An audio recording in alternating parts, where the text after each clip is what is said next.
Hello there, my friend. You're listening to the Sort Yourself Out podcast. Today, we're discussing the most powerful inner attitude you should cultivate to have a positive impact on all areas of your life: optimism. And not only that, I'll be providing you with 10 ways that you can get started right now. I'm your host, Janine Hunt, natural health therapist for over 30 years, hypnotherapist, lifelong student, and spiritual seeker. I like to seek out the most effective practices and techniques that provide the greatest bang for my buck and the fastest route to freedom from whatever is holding us back. I can't wait to share with you these powerful techniques so that you too can sort yourself out, know deeper meaning in your life, and best of all, a sense of inner peace. So let's get started. Well, hello there, and thank you so much for joining me today for a discussion that I know has the power to uplift your life. If you're listening to this at the beginning of 2020 and a shiny new decade, I want to wish you a happy new year, or as we say in France, bonne année! Today, we're discussing how you can make 2020 a fabulous year by cultivating optimism in your life. Now, I'm sure you've come across one of those people who seems to be perpetually submerged in doom and gloom. They're on a permanent downer, spreading pessimism wherever they go. They might as well be wearing one of those life sucks and then you die t-shirts from the 80s. Remember those? You know someone like this though, right? And don't they just suck the life out of you? You see them coming and you think, run, because you know that they are going to bum you out. They can't wait to latch on to you and tell you intimately of all their woes and all of the things that are wrong with the world. Well, as unpleasant as these people can be, they are right. No, life doesn't inherently suck. But according to their worldview, their inner state of pessimism, they are going to attract woe and crappy things to themselves as long as they hold an attitude like that. And you know that principle that like attracts like? Well, this principle is always in operation, whether for good or bad. And their belief that the world is out to get them is not only the filter through which they view the world, it's also a self-fulfilling prophecy for them, because they attract all manner of low and unpleasant circumstances, people, and events into their lives as a result of the nasty ideas that they are focusing on all the time and thus fueling. Now, I doubt that you're one of these totally pessimistic people, as you probably wouldn't be here sorting yourself out if you were. But even so, most of us have areas in our lives where we could take things up a notch, improve our attitude, and create a sense of greater well-being. And especially when we're in the midst of a challenging situation, it can be hard to remain positive. But the more we become able to do so, the better our chances will be of finding satisfactory or even fabulous solutions to the problem. Just think of the different results that a pessimist will have compared to an optimist. The pessimist will be blocked from the start, knowing that it's all going to end miserably, because doesn't it always? The only ideas she'll be able to come up with are that she might as well give up now as things never work out for her. After all, she's fatally flawed, isn't she? But then look at our optimist. She thinks, I'm sure it will all work out just fine. I always figure it out. So she's in a way more resourceful state to get a great outcome. So this brings us to the first way that you can cultivate optimism in your life. And that is to know that optimism is a choice you make. When you accept responsibility for your inner attitude, you are at the point of power. Now, most pessimists have a victim mentality. They think that all this shit, pardon my French, is raining down on them from the outside through no fault of their own. The irony is that the shit is within them. They carry it around, they expect it, they nourish it by thinking about it non-stop. And when it lands once again on their doorstep, they say, "See, I told you so. Nothing works out for me." However, that too is a choice, but it's unlikely you'll get them to take any responsibility for it. So if you don't take responsibility, you are powerless.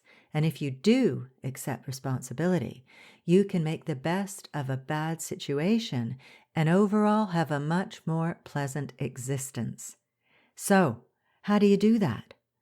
Well, I'm going to tell you now in the second way that you can cultivate optimism in your life. And that is to watch the way that you speak to yourself. You need to become aware of your thoughts and be able to stop the nasties in their tracks. This is the difference between the pessimist and us. The pessimist believes all the negativity that goes on in her head. To her, it's just the truth. There's nothing she can do about it. To us, it's a choice. And this choice becomes really apparent when we start being able to observe our thoughts. So I'm going to give you a couple of practices you can do to help you become more aware of what's going on in your head so that you can make the choice to indulge in better thinking. One way is to use a mindfulness trigger. So every time you open a door, you train yourself to come back into your own mind in the present moment. And this gets us out of autopilot and the patterns of thinking, which may not be beneficial or likely to lead us toward what we want in life. Other triggers could be going upstairs, touching your keys, washing your hands, getting in and out of your car, taking a drink, or any activity that you do several times a day. Pick a couple of triggers and just get started. And more, you will be able to learn the contents of your mind. And then, another tip, when you catch yourself being negative, flip it around. Say, "No, I'm not a stupid bitch who can't do anything right. I'm a smart woman doing the best I can, improving my life by my own efforts. Clever me." Or say, "Stop," or "erase that," and replace the negativity with a positive and life-enhancing statement. This is a great way to master your mind, a skill that will serve you well in all areas of your life. Okay, the third way that you can cultivate optimism in your life is to limit your time with people who bum you out. Now, this is pretty self-explanatory. It's not always possible, but when you can, avoid the life suckers. Depending on the situation, you might have to learn how to set some boundaries or to say no.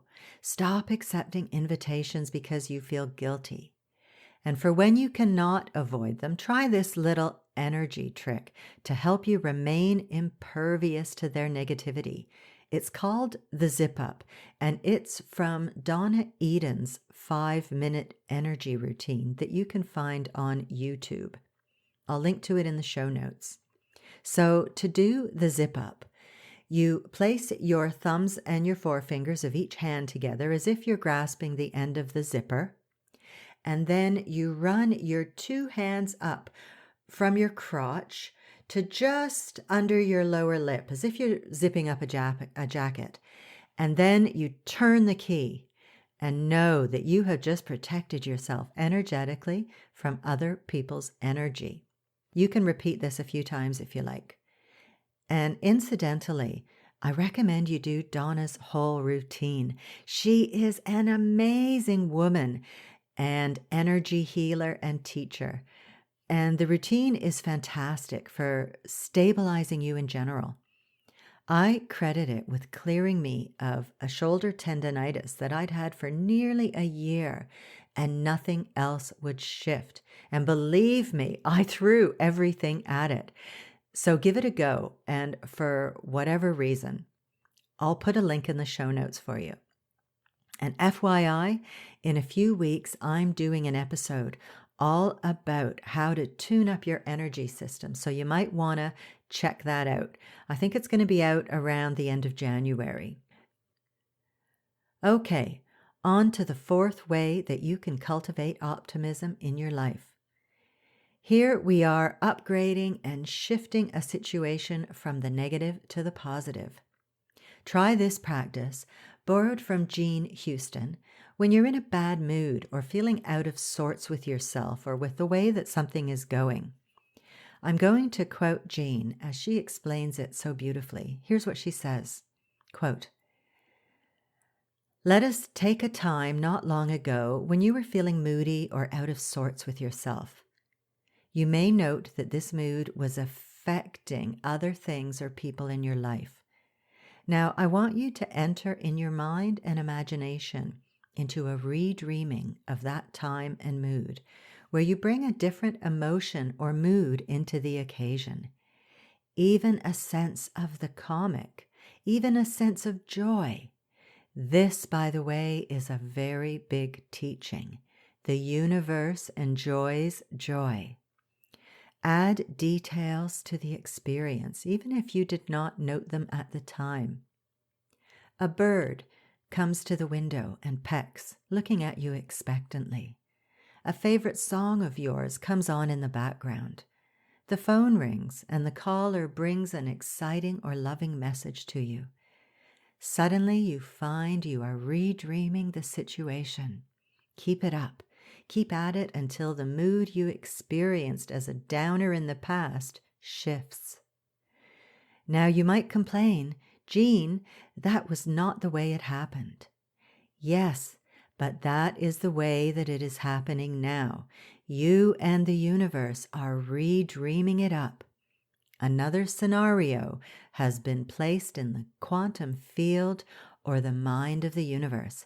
And since the universe enjoys joy and has a love of the comic as well, the two of you, that is, you and the universe, have created another memory, another feeling, a new and improved reality into the structure of time and consciousness."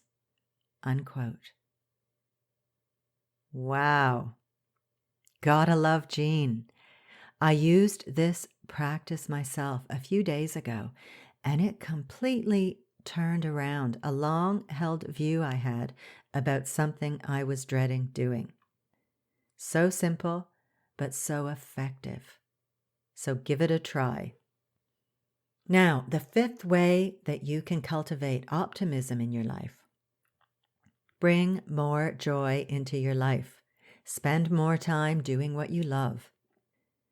You might want to make a list of some things you enjoy doing, but perhaps have let slip for one reason or another. Or maybe there's something you've always wanted to try or to learn.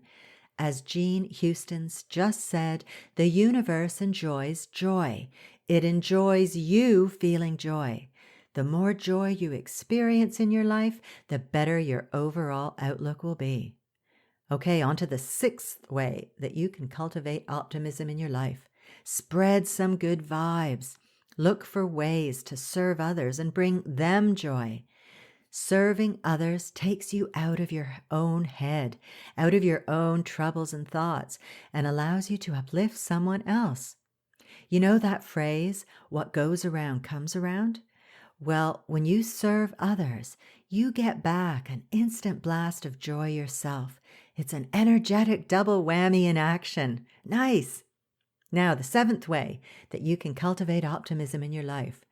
Look for the lesson in any given not so pleasant situation and ask yourself, what's the opportunity here? What can I learn from this? How does experiencing this allow me to grow? And then you can congratulate yourself because you have just brought deeper meaning and understanding into your life. And now you can move on and free yourself. Lesson learned. And that is what we are all here for. Okay, the 8th way that you can cultivate optimism in your life. Get your endorphins flowing. Those are the feel-good hormones that give you a buzz. Maybe dance to some music you love. I've started incorporating this into my day, bunging on some of my favorite 80s dance tunes and dancing around like a lunatic. It really gives me a lift, and hey, burns off a few calories too. What's not to like? Or you could spend a few minutes reliving a beautiful moment in your life, in your imagination. Just make sure that it's one that makes you happy, not a bittersweet moment, and bring it to life with vivid, colorful detail. You can also download my free Inner Smile guided meditation, which I call a legal natural high. And immediately after you have flooded yourself with endorphins, why not take advantage of your elevated state and do a quick visualization session where you visualize your ideal life? And if you want help on how to visualize and to really pump up your visualization sessions and make them more effective, download my free Visualization Essentials Guide. I'll place the links in the show notes. On to the 9th way that you can cultivate optimism in your life. This is to do what I call a gratitude flush. Now, in this practice, you express gratitude for each and everything in your life as you encounter it. For example, you wake up in the morning, grateful to be alive this day. Feel gratitude for your warm, comfy bed, the clothes you're putting on, the toothbrush and toothpaste, running water, the miracle that is the humble toilet, your favorite mug, the delicious coffee, and your coffee maker that makes it. You get it? And as you're feeling gratitude for these things, be mindful and express gratitude to the people, perhaps in distant lands, who grew, harvested, roasted, packaged, shipped, and sold your coffee. Feel your connection with these people and extend your gratitude around the world. And in this web of interconnectedness, recognize with gratitude all the ways that life supports you and brings you what you need. And this brings us nicely to my 10th way that you can start to cultivate optimism in your life right now. And that is to reprogram your mind for optimism with my free audio recording called Life Conspires to Make Me Successful Affirmations. Here you program the belief that life is stacked in your favor and that you do not need to rely on your individual resources alone. In less than 9 minutes, we instill this powerful idea into your mind so that it becomes a self-fulfilling prophecy in your life. Based on the principle that all consciousness inherently seeks to fulfill its highest potential, we program into your mind what each cell and each atom and each chromosome already knows, that it is uniquely suited to its environment and that it will fulfill itself and develop and mature. So the Life Conspires to Make Me Successful affirmations include affirmations for health, prosperity, and success, and instills the belief that you are attracting inspiration, opportunities, and miracles into your life. So it gives you a wonderful basis for optimism in all of your endeavors. So I hope you'll give it a go, as it really works. Well, friends, That wraps up my 10 ways to flood your life with optimism. Here's a quick recap. 1. Optimism is a choice. Accept responsibility and you are at the point of power. 2. Watch the way you speak to yourself. Use mindfulness triggers to raise your awareness. When you catch yourself being negative, flip it around. 3. Limit your time with people who bum you out. 4. Upgrade and shift your negative attitude or experience with Jean Houston's reimagining exercise. 5. Bring more joy into your life, doing what you love. 6. Spread some good vibes. Look for ways to serve others and bring them joy. 7. Look for the lesson and the opportunity in challenging circumstances so that you can move on and free yourself. And congratulate yourself for doing the work. 8. Get your endorphins flowing and then do a visualization session while you're in that elevated state.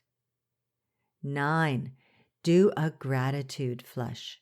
Express thanks and appreciation for everything. 10. Do my life conspires to make me successful affirmations to program the belief that life is stacked in your favor. So start using some of these techniques in your life right away. An inner attitude of optimism will reverberate out and uplift all areas of your life. And I love practices like those. Now, I recommend that you definitely start with the mindfulness triggers, as being mindful allows you to step out of your habitual thought patterns so that you can choose to be optimistic in the present moment. Now, along the lines of optimism, you might also want to check out episode 1 of my podcast on how to be better than happy, where I share my top 10 tips for a fulfilling life. There's a lot in there that can get you started on a path to greater well-being. And remember all the free goodies you can download. There's the Inner Smile guided meditation and my Visualization Essentials guide, and the Life Conspires to Make Me Successful affirmations. You'll see the links to them below if you're listening to this on the inspirationcloud.com. And if not, you can go to the inspirationcloud.com/SYO7. And that's the digit 7, not the word. And you'll find links there. So that's all for this week, my friends. Have a good one, and I'll see you next week when we'll be discussing how to stop the crippling cycle of worry that keeps you awake at night. Definitely a popular topic. So I'll see you then. Thanks so much for listening. I really hope you found this podcast helpful and full of uplifting ideas that you can put into practice in your life. And if you have, chances are your friends and family will too. So please share it with them on social media. You'll be helping them to sort themselves out, because I bet you think they need it, right? But seriously, you'll also be doing me a huge favor in return, and I will be eternally grateful. I would also love it if you would leave me a review on iTunes, preferably a nice one, please. And don't forget to subscribe to the podcast too. If you have any questions or would like me to address a certain topic, I'd love to hear from you. You can email me at info@theinspirationcloud.com. Have a good one. Thanks again, and I'll see you next week.